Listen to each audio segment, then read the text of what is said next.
또 회식의 자리도 마다하고 오신 분도 있다 그래요. 네, 그 뒷일은 하나님께서 책임져 주시고 우리의 어떤 행동이 우리의 성공을 좌지우지하는 게 아니라 저는 믿습니다. 하나님이 높이시면 높아지는 거고 하나님이 낮추시면 낮춰지시는 거지 우리의 뭐 하나하나의 행동이 다 원인이 되지 않는다. 그런 믿음으로 승리하실 수 있길 바랍니다. 자, 오늘은 열왕기하 13장을 할 건데 이게 한 단락이에요. 왜냐하면 저희가 열왕기하 시작할 때 이렇게 제가 나누었거든요. 그리고 저희의 공부를 기적의 사람 엘리야, 그래서 열왕기하 1장부터 13장을 통해서 엘리사의 사역들을 우리가 보려고 했어요. 지금 이게 오늘로써 끝이 납니다. 사실 엘리사가 오늘 정말 안타깝지만 돌아가세요. 돌아가시는 그 엘리사의 마지막 장면을 보면서 엘리사라는 선지자가 어떻게 시작됐고 엘리야를 기억나실 거예요. 엘리야가 이 밭을 갈고 있는 엘리사를 불렀고 그가 어떤 사역들을 거치고 오늘 마지막 무덤에 이르기까지 그 일생을 한번 돌아보시면 좋을 것 같고요. 엘리사의 사역이 이 역사 북이스라엘의 역사 가운데 어떤 의미였을까? 또 이 인생을 통해서 하나님 무엇을 보여주셨고 또 무엇을 예표했는가? 미리 보여주신 것이 무엇인가? 그리고 나의 인생과 돌아볼 때 엘리사에게 배울 점이 무엇이고 본받을 만한 것이 무엇인가 한번 생각하시면서 보면 좋을 것 같습니다. 자, 오늘 엘리사의 죽음과 무덤, 죽어서까지 충성을 다한 하나님의 삶, 죽기까지가 아니라 죽어서까지, 죽음 이후에도 충성을 다합니다. 오늘 이 이야기를 잘 모르시는 분들도 있을 거예요. 엘리사의 시체가 어떤 일을 일으켜요? 엘리사의 시체가 하나님의 일을 합니다. 놀랍죠? 엘리야의 마지막도 범상치 않았어요. 엘리야의 죽음은 죽음을 겪지 않고 불병거와 함께 승천해 버리죠. 엘리야는 그렇게 끝났어요. 엘리사의 죽음도 범상치 않아요. 그렇죠? 그러니까 엘리사의 죽음도 죽음 자체가 준 어떤 메시지가 있었거든요. 엘리야도 죽음을 어떻게 보면 이기고 하늘로 승천하는 모습. 또 엘리사도 죽습니다. 그리고 무덤에 갇혀요. 그런데 그것이 어떤 아주 작은 몇 줄의 에피소드지만 이걸 통해서 우리에게 보여주는 어떤 엘리사의 사역이 있다는 거죠. 그걸 좀 잘 자세히 보시면 좋을 것 같아요. 자, 오늘의 이야기는 북이스라엘 이야기입니다. 그 중에서 여호아하스와 요아스라고 하는 그다지 좋은 왕들은 아니에요. 결론적으로. 그다지 좋은 왕이 아니지만 이 두 사람의 특징은 뭐랄까요? 엘리사라는 어떤 사람을 통해서 또 어, 은혜를 주신 그러니까 악한 왕이고 그 선조와 비슷한 이런 악한 길을 감에도 불구하고 작은 승리, 작은 은혜를 경험한 왕들이에요. 이게 저는 좀 이제 이 두 왕의 어떤 특징이라면 특징인 것 같아요. 예후의 개혁 이후에도 악한 길을 동일하게 따르지만 하나님이 그 안에서 어떤 작은 승리와 부흥을 경험케 하는 아주 독특한 그런 통치의 기간이다. 그리고 이 기간 안에는 물론 엘리사라는 사람이 있었다. 이걸 좀 기억하시면 좋을 것 같습니다. 그래서 질문을 볼 때 13장을 한번 내용을 한번 여러분 파악하는 데 주목을 해보시고 최근에 신앙적으로 이건 나눔 질문이죠. 작은 승리, 기쁨, 보람, 열매를 나의 삶 가운데 언제 느꼈는지를 한번 생각해 보고 나누어 봅시다. 라는 것은 아까 이야기한 것처럼 이 여호아스라는 왕이 하나님 보시기에 악을 행했고 그 신상을 제하지도 못했음에도 불구하고 하나님이 아주 부분적으로 그 삶 가운데 작은 부흥과 어떤 구원을 이루시거든요. 그러니까 우리의 삶에도 그런 부분적인 구원과 기쁨과 사건들이 저는 있어야 된다고 생각이 들고 그거를 위해서 이 왕들이 어떻게 했는지 또 하나님은 왜 이 사람들의 행위와 상관없이 그런 은혜들을 주시는지를 한번 생각해 보면 좋을 것 같습니다. 이 질문 한번 기억해 보시고 자, 오늘은 엘리사를 한번 전체적으로 묵상해 보면 좋을 것 같아요. 엘리사 하면 떠오르는 이미지가 뭡니까? 여러분 이제 많이 배우셨잖아요. 저는 생명이 떠오르고요. 또 물도 떠오르고 뭐 다시 살리는 이야기 또 되게 부잣집 청년이었던 것도 생각나고요. 여러 가지가 생각나요. 그런 이미지를 한번 생각해 보시고 몰락해가는 북이스라엘에서 선지자로 살아갔던 그에게 가장 큰 어려움이 무엇이었을지 상상해보고 나누어 봅시다. 왜냐하면 이 삶의 자리가 오늘날 대한민국을 살아가는 우리의 모습이기도 하기 때문에 어떻게 보면 영적인 부흥기를 지나서 이제는 어떻게 보면 기독교의 어떤 교세적인 측면, 종교의 어떤 것으로 치면 부흥기는 지나갔죠. 이런 시대에 어떻게 보면 하나님의 말씀을 사랑하는 자로 살아가는 우리가 당하는 어려움이 그에게도 있을 것 같은데 그것이 무엇일지 한번 생각해보고 그의 삶을 한번 생각해 보면 좋을 것 같아요. 자, 오늘 이런 관점에서 우리 13장 보겠습니다.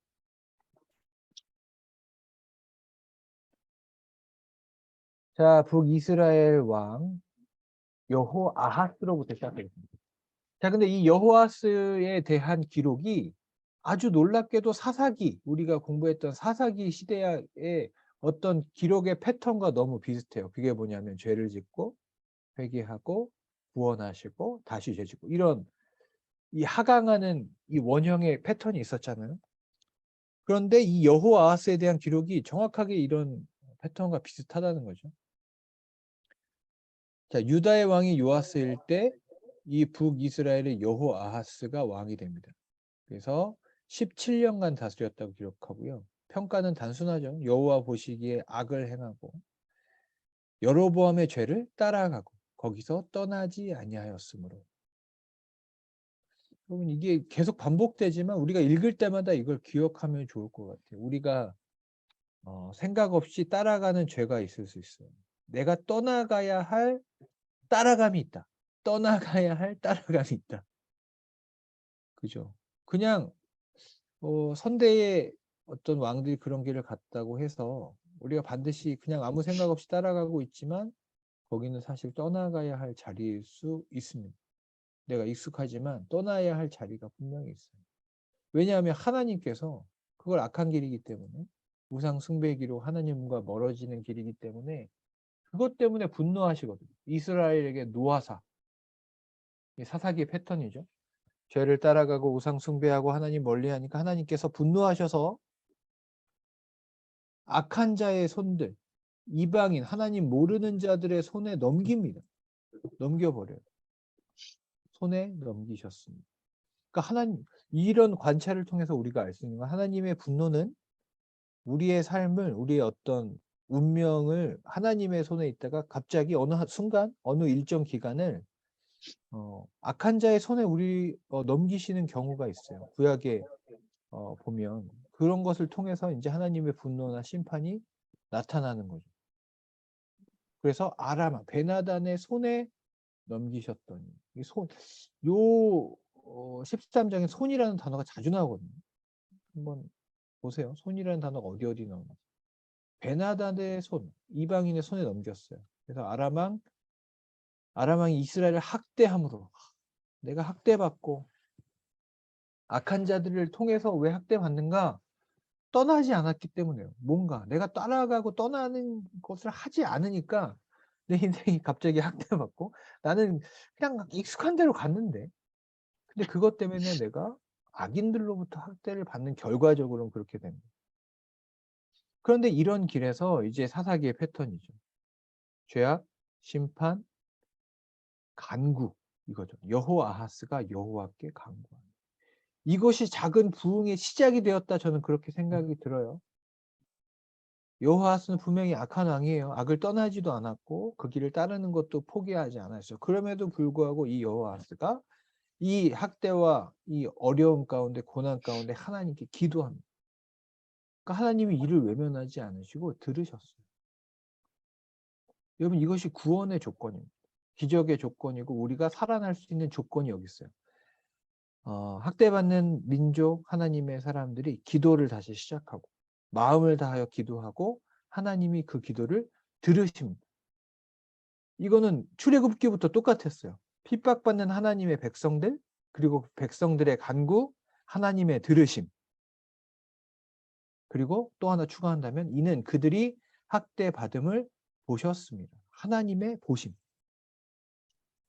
하나님의 리스닝과 seeing, 어떻게 보면 하나님의 들으심과 보심이 하나님의 백성들을 향하여 그것을 보았을 때 하나님의 구원의 조건들이 어떻게 보면 어, 시작이죠. 뭐 반드시 그러신다는 게 아니라 그런 증거들이 보이는 거예요. 그러니까 하나님의 백성들이 기도하고 있다. 그리고 하나님이 들으신다. 그리고 그 백성들이 악인으로부터 어떻게 학대받는 것을 하나님 보고 계시다라고 할 때 하나님의 구원이 이루어질 수 있는 가능성이 아주 높은 거예요. 진짜 사사기 같아요. 출애굽기 같아요. 여호와께서 이에 구원자를 이스라엘에게 주심에. 저는 궁금하죠. 구원자를 보통 사사기에는 구원자가 누구라고 얘기하거든요. 뭐 삼손이든지 뭐 온니엘이든지 이렇게 얘기를 하는데 구원자를 알 수 없어요. 그러나 대부분의 성서학자들은 엘리사였을 것이라고 추측합니다. 왜냐하면 이 구원자가 뭐 나올 만한 사람이 없기도 하고, 그죠? 북이스라엘에 구원자를 줄 만한 사람이 사실 없거든요. 그 이후의 진술들로 봐도 이 구원자가 엘리사일 가능성이 아주 크다라고 얘기합니다. 저도 동의합니다. 이 구원자. 아마 엘리사였을 거예요. 이스라엘에게 주심에 엘리사의 어떤 역할을 통해서 이스라엘 자손이 아람 사람들의 손에서 벗어납니다. 이 표현이 이게 원어적으로 보면 출애굽기적 표현이라고 해요. 그러니까 바로의 손에서 벗어나 애굽의 통치에서 벗어나 그런 어떤 종된 어떤 걸 사로잡힘에서 going out 이 애굽에서부터 뚫고 나가서 벗어나서 자기 장막에 거하였으나 이게 독특한 표현이죠. 여기 가나안 땅이에요. 더 이상 장막에 살지 않아요. 그러나 이 표현 자체가 아람의 사람들의 어떤 통치에서 벗어나 자기의 장막에 거하였다. 이제는 바로의 통치에서 벗어나 애굽에 하나님이 마련해 주신 그런 장막에 광야의 장막에 거하였던 것을 상기시키는 그런 표현이죠. 자기 장막에 거하였으나 이런 표현 자체가. 그러니까 아주 독특하게 이 13장은 출애굽기에 하나님의 구원의 사역, 또 사사기에서 역사했던 구원의 패턴들을 상기시키는 그런 역사의 기록적인 어떤 특징을 가지고 있어요. 그러면서 이스라엘 민족에게 와 우리의 구원자는 누구였느냐라는 것을 보여주는 거죠. 결국 하나님께서 우리를 구원하신다. 그렇게 거하였으나 문장이 끝나지도 않아요. 이렇게 구원을 받았는데 또 다시 돌아가죠. 그들이 이스라엘에게 범죄하게 한 그 죄에서 또 제가 말했죠. 떠나지 아니에요. 떠나야 되는데 떠나지 못해요. 떠나지 못함이 큰 이들의 이 고난의 원인. 우리의 삶을 돌아볼 필요가 있어요. 내가 떠나지 못하는 어떤 것이 있지 않나? 그 안에서 따라 행하며 또 사마리아에 아세라 목상을 그냥 두었더라. 여러분 이 표현도 묵상해 보시면 좋을 거예요. 그냥 두었더라. 떠나지 못함과 그냥 그렇게 두는 것. 떠나지 못함과 그냥 내버려 두는 것이 죄일 수 있어요. 우상 숭배일 수 있어요. 하나님의 분노의 원인이 될 수 있어요. 사실 무서운 거죠. 이대로도 괜찮다고 생각하는 것들 중에 우리가 분별하여서 그냥 두지 말아야 할 것이 있고 반드시 사라지게 내 인생에서 삭제해 버릴 것들이 있을 수 있고요. 반드시 떠나야 할 자리들이 있을 수 있습니다. 돌아보시면 좋겠습니다. 그렇게 두니까 또 하나님의 진노가 임하였죠. 아람 왕이 여호아하스의 백성들을 멸절하 이전까지 살려주셨거든요. 그런데 이 떠나지 않고 그냥 두니까 백성들을 멸절해 버립니다. 이게 누구예요? 다 이스라엘 백성들이에요. 그래서 어떻게 되냐? 타작마당에 먼지와 같이 되게 하고 비극적이게도 모든 군대가 다 죽고 뺏기고 마병 50명, 500명도 아니야. 한 민족의 군대인데 50명. 말을 타는 군사가 50명 남고요. 병거 뭐 100대 1000대도 아니에요. 10대. 보병 10,000명. 이것이 전부가 되어버리는 정말 축소되어버리는 정말 티끌같이 됐죠. 외에는 여호아하스에게 남겨두지 아니하였더라. 이게 여호아하스의 인생이죠. 그러니까 좋은 왕은 아니었어요. 악한 길을 떠나서 그러나 기회가 있었어요. 간구하는 거 잘했죠. 하나님 앞에 간구. 하나님이 이를 들으셨어요. 그리고 구원하셨어요. 구원자를 보내셨어요. 그러나 다시 떠나지 않고 다시 반복되는 그 죄의 역사가 이 여호와스를 통해서 고스란히 반복되죠. 이것이 출애굽기에 이미 일어난 일이고 사사기에서 이미 반복된 일인데 그 반복되는 죄의 역사가 또 여호와스에게서 나타난 거죠. 그렇게 그 어떻게 보면 지나가는 인생이 됐죠. 정말 특별할 거 없는 인생이 되었죠.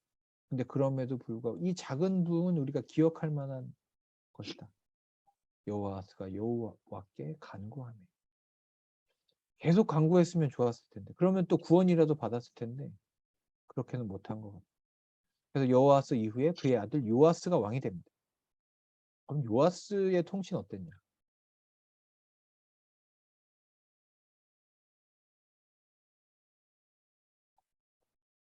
유다의 왕 요아스 37년에 요아스의 아들 요아스가 16년간 다스리며 여호와 보시기에 악을 행하여 죄에서 떠나지 아니하고 똑같아요. 제발 좀 떠나. 제발 좀 거기 좀 떠나면 좋겠는데 이게 여로보암의 모든 죄가 대체 뭐길래 왜 여기를 못 떠났는지 모르겠어요. 여로보암의 모든 죄. 궁금하시면 우리 여로보암의 그 왕이 했던 일들을 한번 상기하시면 좋을 것 같아요. 송아지를 세워놓고 이 송아지가 너희를 구원한 하나님이다 라고 단과 베델에 그 제단을 쌓고 북이스라엘로 하여금 유다의 성전으로 가지 못하게 한 여로보암이죠. 어떻게 보면 신앙적으로 그건 뭐냐면 백성들에게 우상 숭배를 하게 한 죄예요. 영향력의 죄죠. 자신이 할 수 있는 영향력에도 불구하고 백성들에게 죄를 짓게 한 그 죄에서 떠나지 아니했어요. 그러니까 백성들을 죄짓게 하는 길에서 떠나게 하는 것이 왕의 일인데 그걸 떠나지 못했어요. 이게 큰 죄인 거죠. 그래서 이는 그렇게 죽습니다. 자, 그래서 여로보암 2세가 이제 왕이 되었다. 이렇게 되고요. 자, 이제 엘리사 얘기를 좀 합시다. 여호아스, 그 다음에 요아스의 왕이 있었고요. 엘리사가 죽을 병이 들면 저는 여기서부터 마음에 걸림이 됐어요. 왜냐하면 아니 엘리사가 어떤 사람이에요? 저희가 시작할 때 12겨리소를 밭을 갈고 그 부모가 그 종과 함께 그 땅을 차작할 만큼 부자 청년이었어요. 그래서 엘리야가 불렀을 때 따라가지 않아도 평안한 삶이 보장된 인생이었는데 하나님의 충성한 사람인데 마지막이 죽을 병으로 죽었어요. 제가 엘리사였으면 좀 억울했을 것 같아요. 왜냐하면 자기의 스승은 죽지도 않고 고통도 없이 그냥 하늘로 들려 올라갔잖아요. 저 같으면 그렇게 기도할 것 같아요. 하나님, 저도 우리 스승님처럼 그렇게 하면 안 되나요? 안 되나요? 근데 하나님이 안 된대. 죽을 병이 들었어. 병이 들어 시름시름 앓고 있습니다. 이스라엘도 시름시름 앓고 있고 그를 지킬 엘리사도 시름시름 죽어가고 있어. 이것이 북이스라엘 어떻게 보면 상징적인 운명인 것 같아요. 서서히 다 죽어가고 있어. 그런데 엘리사의 후계자는 저는 이게 궁금하거든요. 엘리야가 있었고 엘리사가 있었으면 엘리사도 그런 후계자를 세우거나 그런 사람이 나타나야 되고 하나님도 그런 일들에 개입하실 것 같은데 그런 이야기는 여기에 전혀 나타나지가 않아요. 분명 선지자 그룹도 있을 것 같은데 엘리사의 후계자는 누구야? 몰라요. 없어요. 그런 얘기가 나오지도 않아요. 그리고 실제로 엘리사 이후에는 북이스라엘에 활동한 이런 실제적으로 활동한 선지자의 이야기가 갑자기 줄어듭니다.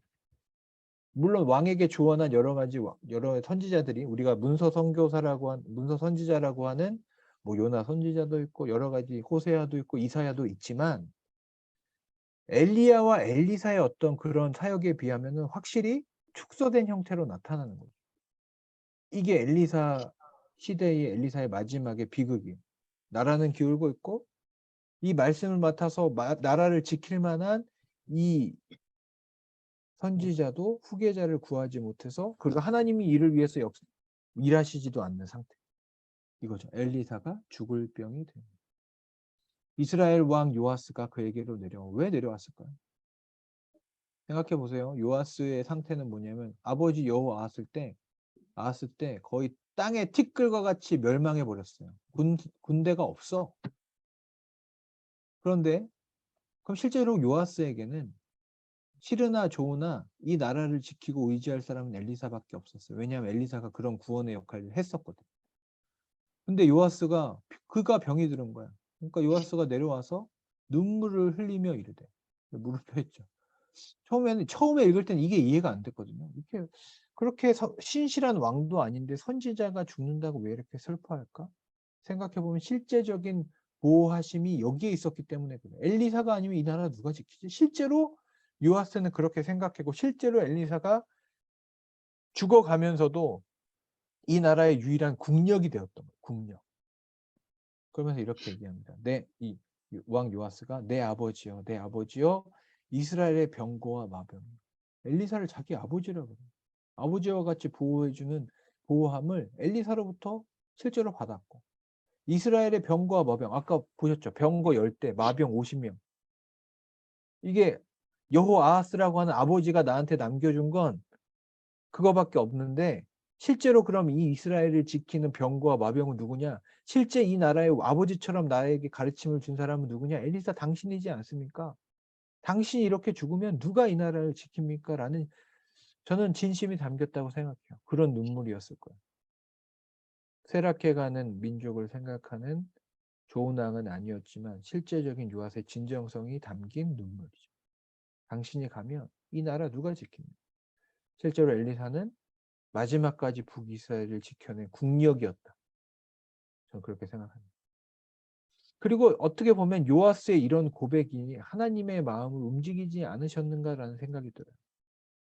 그래서 엘리사 이후에도 이 요아스의 왕 때에 하나님께서 작은 부흥을 허락하세요. 땅을 회복하는 이 뒤에 나오는데 그걸 엘리사가 죽으면서 마지막으로 유언과 같이 이 요아스에게 그 예언을 해주고 죽음을 맞이하거든요. 저는 어떻게 보면 이 고백, 열리사여, 하나님의 종이요, 하나님의 말씀이요, 당신이 이 이스라엘의 진정한 병거와 마병입니다. 라는 고백. 이 고백이 하나님의 긍휼하심과 그 언약을 이루는 어떤 그런 어떤 역할을 하지 않았나 그런 생각이 들어요.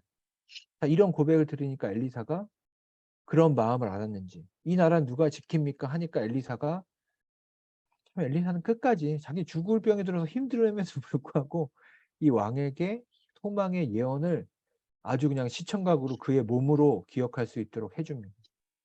이 이야기가 참 눈물겨워요. 엘리사가 그 왕에게 활과 화살을 가져오십시오라고 합니다. 그래서 요아스가 활과 화살을 가져와요. 그러니까 또 왕에게 왕의 손으로 활을 잡으소서. 되게 뭐랄까 영화를 만들면 이게 약간 브로맨스 나인데 남자와 남자 사이에 있는 어떤 뭐랄까요 그의 마지막을 진심으로 걱정하는 엘리사의 어떤 마음이 느껴져요.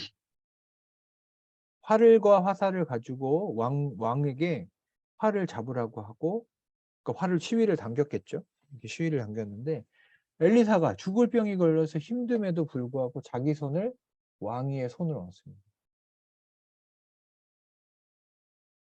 이게 참 저는 엘리사가 마지막으로 이 왕에게 메시지를 주었다 저는 그렇게 생각해요. 부족한 왕이지만 당신의 그 손이 제가 아까 손이라는 단어가 자주 나온다고 그랬잖아요. 당신의 손이 이방인의 손이 아니라 하나님의 손이 되어서 이 민족을 구원할 손이 될 수 있는 방법이 있다. 엘리사가 자기 손을 왕의 손을 얹습니다. 그리고 활시위를 당겨서 동쪽 창을 여서서 하면서 동쪽 창을 열어요. 쏘소서 쏩니다. 이 장면이 상상이 되세요? 동쪽 창을 열고 왕이 화살시를 당기고 엘리사가 손을 포기해서 그 활시를 같이 당깁니다. 그래서 화살을 쏩니다. 지금 화살이 어디로 갔는가, 뭐 잘 나갔는가 이런 거는 나오지 않아요. 그러나 뭐라고 얘기하냐면 엘리사가 이르되 이는 여호와를 위한 구원의 화살. 이게 너무 멋있죠. 여호와를 위한 구원의 화살이니 왕이 아람 사람을 멸절하도록 아벡에서 치리다 라는 예언을 해요. 방금 당신과 내가 쏜 화살이 하나님을 위한 구원의 화살입니다. 왕이 저 아람 사람들을 멸절할 겁니다. 어떻게 할 건지 몰라요. 지금 군대도 없고 아무것도 없는데, 그리고 나는 죽는데, 엘리사도 죽는데 당신이 구원할 겁니다. 그런데 저는 키포인트는 여기 있다고 봐요. 엘리사가 자기 손을 왕 위에 손에 얹고, 내 손이 하나님의 손과 포개어지고 하나님의 말씀의 손과 포개어져서 하나님의 말씀과 접촉한 손으로 그 민족을 위해서 전쟁을 나가면 당신 반드시 승리합니다. 그것이 구원의 화살이 될 겁니다. 당신이 그냥 악한 길을 따르는 그런 손이 아니라 하나님의 구원을 화살을 쏘아낼 수 있는 그런 왕이 될 겁니다. 내가 죽어도 이 손길을, 이 말씀의 임재를, 이 터치를 잊지 마십시오. 저는 그런 메시지를 실제적으로 이 어떻게 보면 좀 미숙한 왕에게 마지막으로 엘리사가 보여줬다, 그런 생각이 들어요. 멋있죠? 저는 그냥 엘리사에게 눈물이 나요. 그래서 분명히 이제 뭐 요즘으로 치면 항암 치료, 4기 항암 치료하는 중에 이런 일을 하고 있잖아요. 이 왕의 마지막을, 지금 자기를 걱정해야 되는데 왕을 걱정하면서 이 민족을 끝까지 구원의 화살을 자기 손으로 같이 쏴주잖아요. 이게 엘리사다. 정말 눈물이 납니다. 자, 그리고 또 하나를 하는데 이것도 재밌어요. 화살은 쐈고 화살들을 집으소서. 그 화살을 집었어요. 엘리사가 이스라엘 왕에게 이르되 땅을 치소서. 이걸 왜 이런 명령을 했을까 생각해 보면, 어떻게 보면 말씀에 대한, 지금 살아있는 말씀으로서 엘리사가 그 말씀에 순종하고 따르는지를 어떻게 보면, 그런 거를 어떻게 보면 훈련시켰다, 그렇게 볼 수도 있을 것 같아요. 화살을 가지고 땅을 치라고 얘기해요. 그런데 이에 이 요아스가 3번 치고 그친지라. 이 표현은 아마 3번 이상 치라고, 여기에는 표현 안 돼 있지만 몇 번 또는 혹은 많이 치라고 했었던 것 같아요. 그런데 3번 치고 그친지라. 그러니까 하다가 이게 왜 하라고 하지? 라는 막 이렇게 땅을 바늘 치다가 아니, 왜 하라고 하지? 하고 3번 치고 그냥 멈췄나 봐요. 이제 이게 문제였던 것 같아요. 그러니까 엘리사가 노하여 이르되, 갑자기 화를 냈어요. 잘하다가 화를 냈어요. 왕이 6번을 칠 것이니이다. 그러니까 많이 치라고 했던 것 같아요. 그리하였다면 왕이 아람을 진멸하기까지 쳤으리다. 그런즉 이제는 왕이 아람을 3번만 치리이다. 그러니까 3번 쳤거든요. 그러니까 아람을 상대로 3번만 승리할 거다. 이런 아주 오묘한 명령을 하죠. 그러니까 이것을 통해서 보여주고자 하는 것은 하나님의 명령에 순종, 그대로 순종한 모습, 그리고 하나님의 그 말씀과 붙어서 그 전쟁에 그 화를 시위를 당기는 손이 하나님의 손이 되도록 하는 것들을 엘리사가 마지막 유언과 같이 요아스에게 그래도 남겨줍니다. 요아스는 사실 이 은혜를 받은 사람이에요. 이제 엘리야의 마지막, 딱 세 줄로 표현된 엘리사의 마지막입니다. 20절, 엘리사가 죽으니. 이 끝이야. 엘리사가 죽으니. 저는 이게 너무 궁금하잖아요. 어떻게 마지막에 어떻게 죽었는지, 어떻게 장사됐는지 좀 했으면 좋겠는데, 엘리야의 마지막은 그렇게 거창하게 묘사해놓고 왜 이 성경의 저자는 엘리사의 죽음에 대해서는 이렇게 간단하게 말했을까? 좀 아쉽습니다, 개인적으로.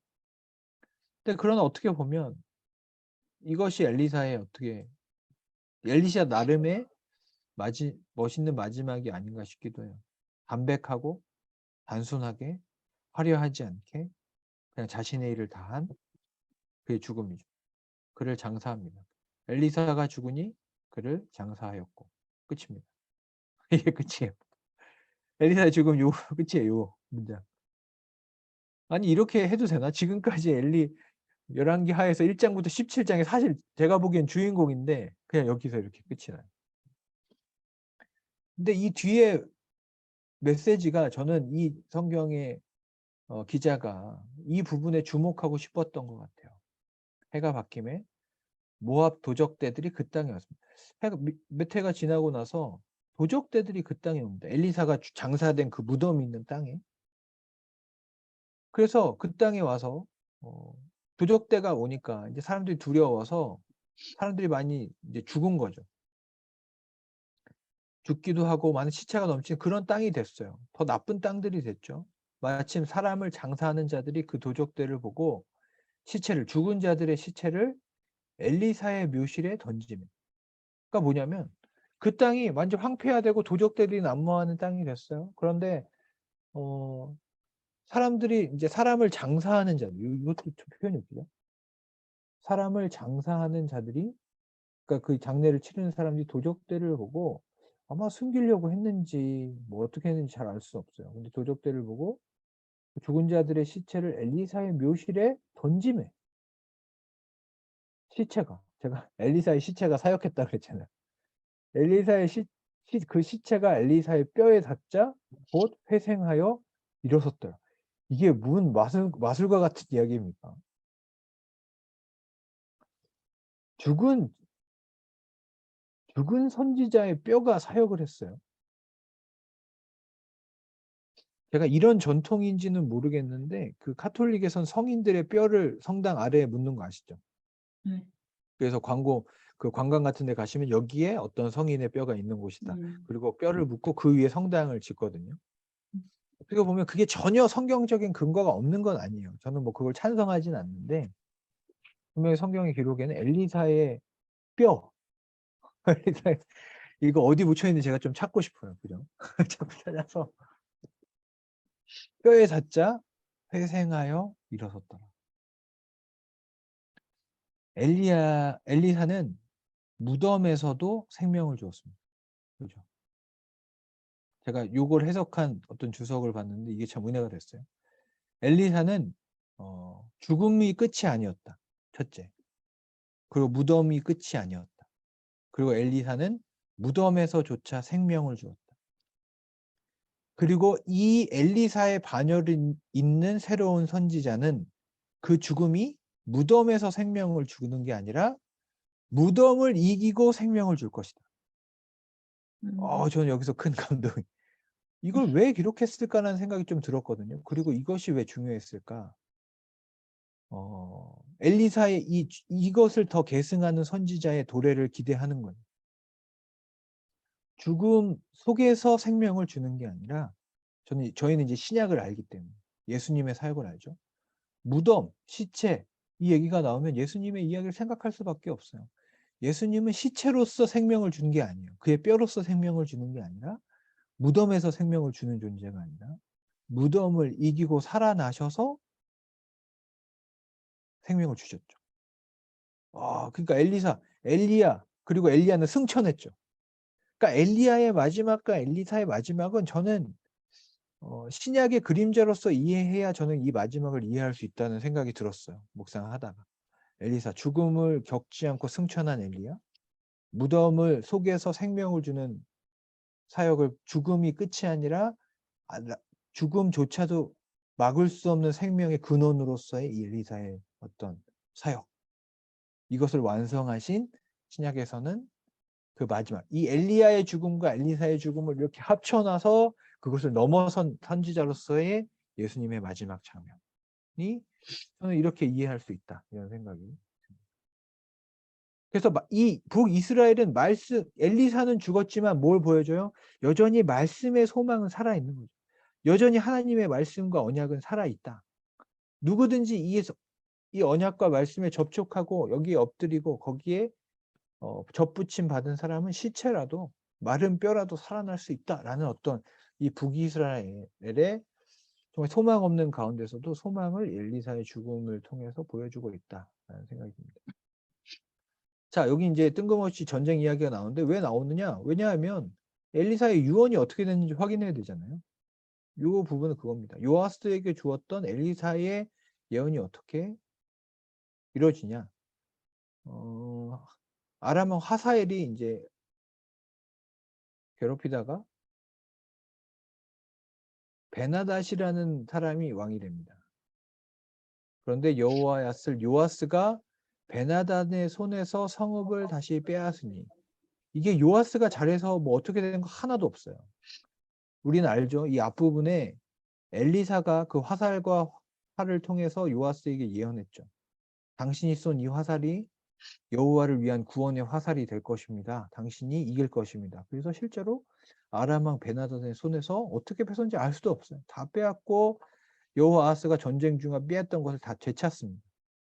그리고 그의 예언대로 베나닷을 몇 번? 3번.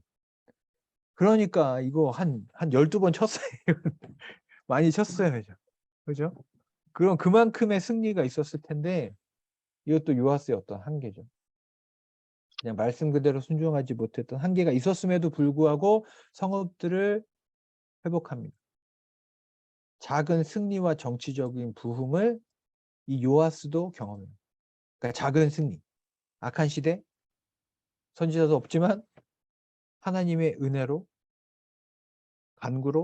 간구함으로, 또 선지자를 인정함으로, 그리고 그 근본적인 원인은 이거죠. 아브라함과 이삭과 야곱과 세우신 언약 때문에 은혜를 베푸셨다. 근본적인 은혜의 원인은 여기 있어요. 하나님이 하신 언약. 기도했는데 기도 안 들으실 수도 있어요. 들어주지 않아도 돼요. 그런데 왜? 이 언약 때문에 은혜를 베풀기로 준비된 하나님이 그 언약을 기반으로 존재하시기 때문에 이런 은혜를 베푸는 거예요. 그 은혜를 촉발시키는 긍휼히 여기게 만드시는 이 왕들의 행위가 있고 그것도 전혀 무시할 수는 없다고 생각해요. 이 은혜 주시기로 결정하신 하나님이 있고 그 은혜의 보좌 앞으로 나아가는 담대한 왕들의 어떤 움직임이 있을 때 하나님이 그 언약 때문에 이들에게 그 은혜를 베푸신다. 이렇게 볼 수 있을 것입니다. 자, 정리해 보겠습니다.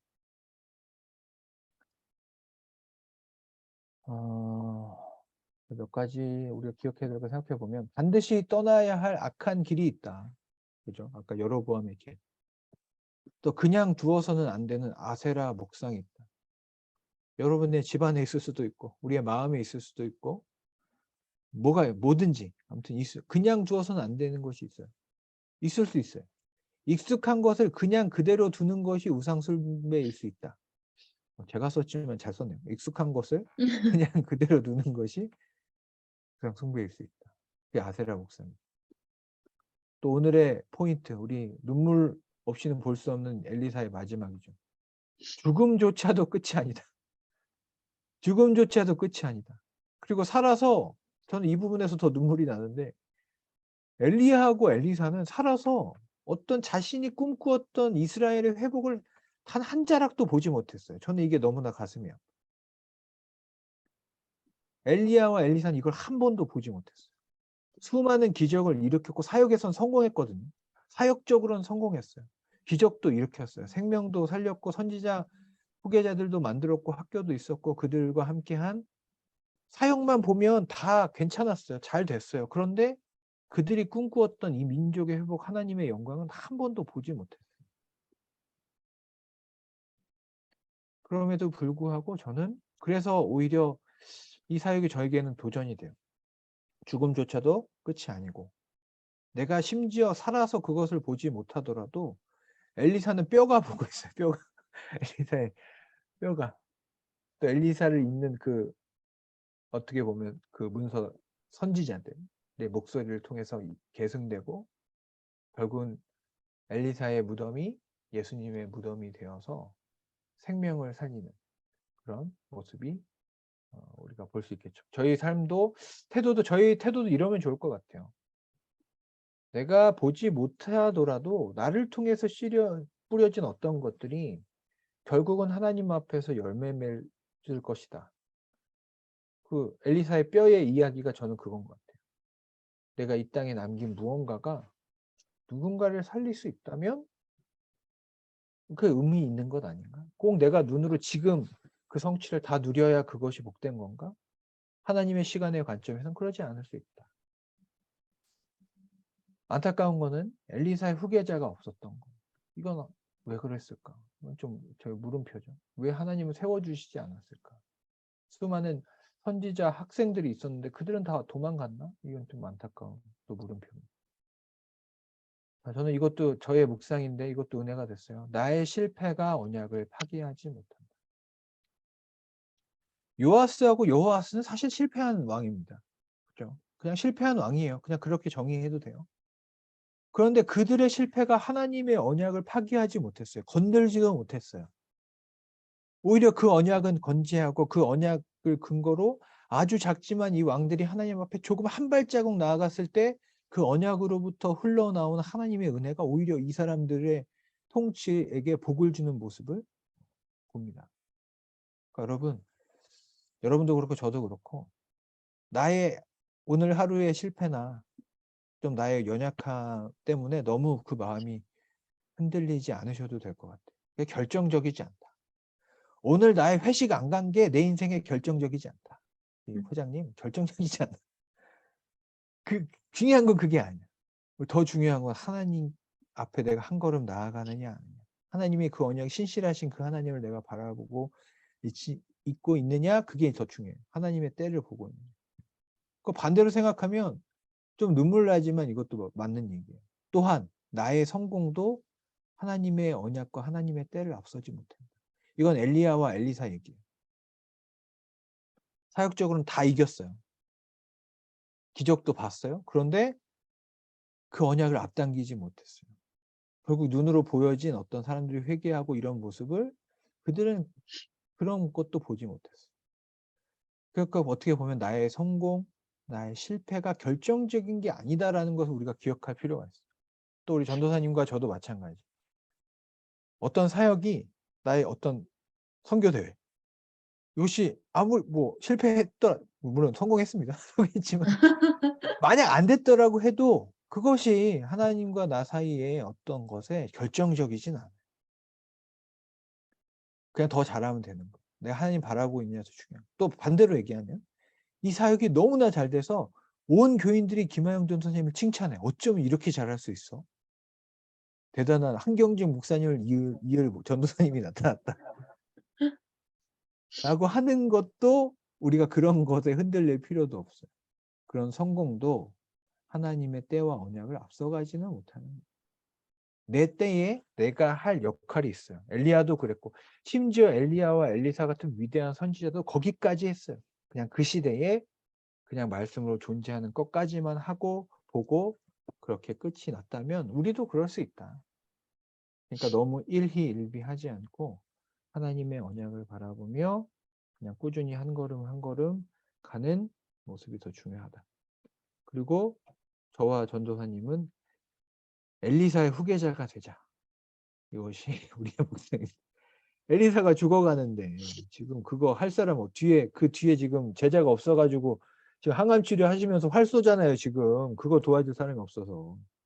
그러니까 전도사님과 저는 그런 엘리사의 손을 붙잡고 우리의 믿음의 선배들 좋은 목사님들이 하신 그 사역들을 우리가 뭐 비판하고 비난하고 것에서 멈추지 말고 그분들의 뒤이어서 하나님의 구원의 화살을 쏘아낼 선지자, 그것을 쏘아낼 왕들, 그것을 쏘아낼 직장인들이 이 시대에 있어야 우리의 어떤 작은 부흥이라도 우리가 사는 날 동안에 보지 않을까.